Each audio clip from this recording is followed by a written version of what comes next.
দীর্ঘ ৩০ বছর অর্থাৎ ৩ দশক প্রায় ৩ দশক ধরেই আর ২৯ বছর হলো কণ্ঠবিথী আবৃত্তি নিয়ে কাজ করে। শুধু আবৃত্তি নিয়ে কাজ করে না, একাধারে সংস্কৃতি চর্চা নিয়ে কাজ করে।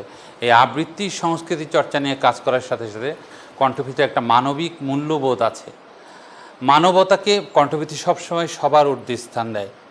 তো আমরা মনে করি যে সংস্কৃতি চর্চা এটা একজন মানুষকে মানবিক করে তোলে। তা আমাদের সদস্যরা সবসময় চেষ্টা করে মানবিক মূল্যবোধকে উপরে ধরতে। তারা মানবতার ধ্বজা ধরে সবসময় এগিয়ে যেতে চায়। তা আমরা এরকম উদ্যোগ নিই, মাঝে মধ্যেই প্রতি বছরে ২-৩টা করে উদ্যোগ নিই যে কোনো দরিদ্র ঘরে বা দরিদ্র ব্যক্তিকে আমরা কিভাবে সহায়তা করতে পারি। এর আগে কয়েকটি ঘর তুলে দিয়েছি, কয়েকটি জায়গায় টিউবওয়েল বসিয়ে দিয়েছি। ঈদের সময় আমরা বিভিন্ন আয়োজন করে থাকি, গরিবদের মাঝে খাদ্য বিতরণ করে থাকি। তারই ধারাবাহিকতায় আমাদের সদস্য সোহান বলছিল, সোহানদের বাড়ির পাশেই একজন দুস্থ নারী আছেন, যিনি স্বাবলম্বী হওয়ার জন্য একটা পথ খুঁজছেন। তাকে একটা সেলাই মেশিন দিতে পারলে তিনি স্বাবলম্বী হবেন। তা আমাকে বলার পর আমাদের তো কণ্ঠবিথী আসলে অনেক বড় কোনো সচ্ছল সংগঠন নয়। আমরা একদম ভলেন্টিয়ার সার্ভিস দিয়ে থাকি, স্বেচ্ছাসেবী সার্ভিস দিয়ে থাকি। আমরা সবসময় স্বেচ্ছাসেবী কাজগুলোই করি। তা আমরা যেটা করি সেটা হচ্ছে যে আমাদের যে প্রাক্তন সদস্যরা আছে, যাদের এখন হয়তো কণ্ঠবিথীতে সময় দিতে পারে না, কিন্তু তাদের অবস্থান ভালো, তাদের মনের অবস্থা ভালো, তারা সবসময় সহযোগিতা করতে চায়। এরকম কয়েকজন আমাদের শহীদ আছেন যারা সবসময় এগিয়ে আসেন। সোহানের কথা শুনে আমি তাদের সাথে কথা বললাম, তারা বললো অবশ্যই কণ্ঠবিথী এটা করবে। তারা সবাই একটু একটু করে সহযোগিতা করলো, একটু করে এই সহযোগিতাটা একসাথে করে আমি একটা উদ্যোগ নিলাম, একটা সেলাই মেশিন কেনা যায় কিনা। সেলাই মেশিনটা কিনেছি, এর জন্য সবাই আমাকে সহযোগিতা করেছে, আমাকে না কণ্ঠবিথীকে সহযোগিতা করেছে। এবং কণ্ঠবিথী এটা একদম কণ্ঠবিথীরই সম্পদ, কণ্ঠবিথীরই সহযোগিতা, কণ্ঠবিথীরই প্রচেষ্টা। আমরা একজন মানুষের মুখে যদি হাসি ফোটাতে পারি, এর চেয়ে বড় সংস্কৃতি, এর চেয়ে বড় আবৃত্তি, এর চেয়ে বড় ধর্ম, এর চেয়ে বড় মনুষ্যত্ব আর কিছুই নেই। তাই যেখানেই থাকি, আমাদের যে শরীরটা যেখানেই থাক, তারা কণ্ঠবিথী, তারা মানুষের হাসি ফোটানোর জন্য কাজ করে যাচ্ছে, আমরাও কাজ করে যাচ্ছি।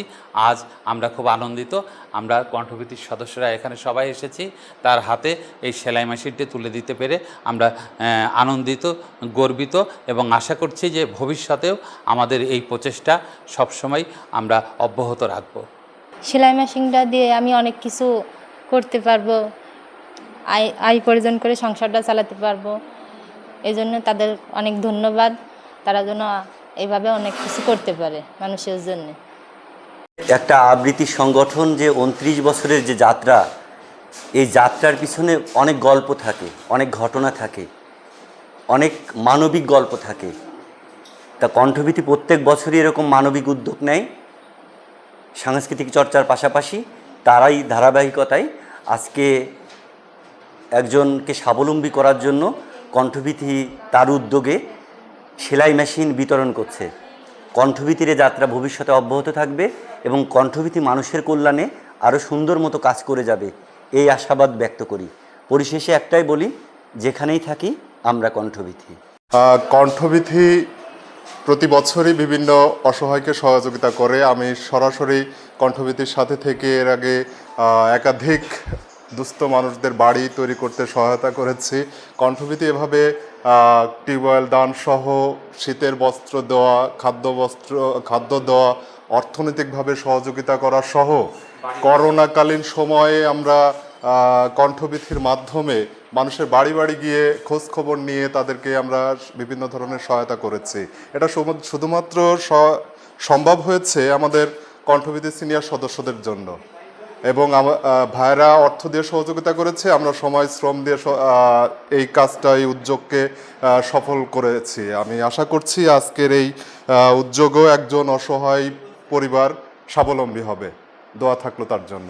আমরা কণ্ঠবিথী আমাদের যে পরিষেবা এখন তো আসলে অনেক বড় হয়ে গেছে, অনেক সিনিয়র ভাইরা আছেন এখন, আমরা তাদের সহযোগিতায় মূলত এটা করে থাকি। তারা হয়তো এখানে উপস্থিত থাকতে পারে না, আমরা উপস্থিত হয়ে এগুলো বিতরণ করি।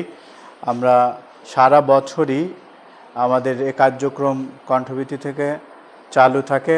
আজই তার ধারাবাহিকতায় আমরা একটা সেলাই মেশিন লিপু ভাই এটা উদ্যোগ নিয়ে কণ্ঠভীতি থেকে দিয়েছে, ওনার জন্য শুভকামনা। এটার জন্য উনি ওনার যে দক্ষতা সেটা দিয়ে ওনার আয় উপার্জনে যেন আরও বরকত আসে, এটাই তার জন্য শুভকামনা।